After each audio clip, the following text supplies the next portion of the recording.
Le saviez-vous? Une personne qui a eu des épisodes dépressifs avant l'âge de 60 ans a un risque plus important de développer la maladie d'Alzheimer.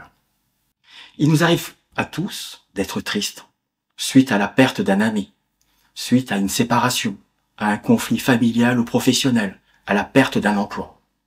Cette tristesse peut être importante, mais elle est normale et elle va disparaître avec le temps. On parle de dépression lorsque les signes sont quasi constants, tous les jours, et vont durer au moins 2 semaines, avec une souffrance et un retentissement dans les activités de la vie quotidienne et dans les activités professionnelles.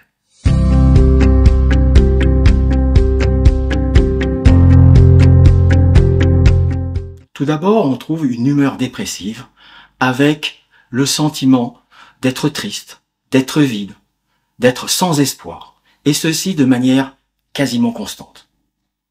On trouve également un manque d'intérêt pour la quasi-totalité des activités, une perte de plaisir notamment pour des activités qui justement auparavant nous faisaient du bien. On retrouve également une perte de poids liée à une diminution de la faim, ou au contraire une augmentation du poids avec une augmentation de l'appétit, probablement pour compenser un vide.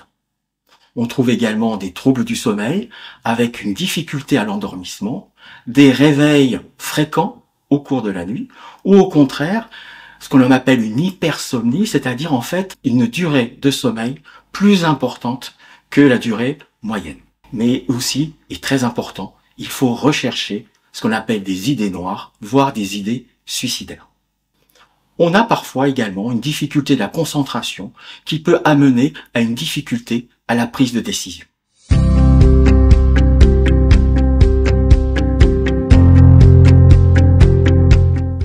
Tout d'abord, ne pas croire que ça va partir tout seul. Ne pas avoir honte et aller voir son médecin traitant qui pourra prescrire un traitement médical et ou un traitement psychologique ou orienter vers un psychiatre. Alzheimer n'est pas une fatalité. Changeons nos habitudes.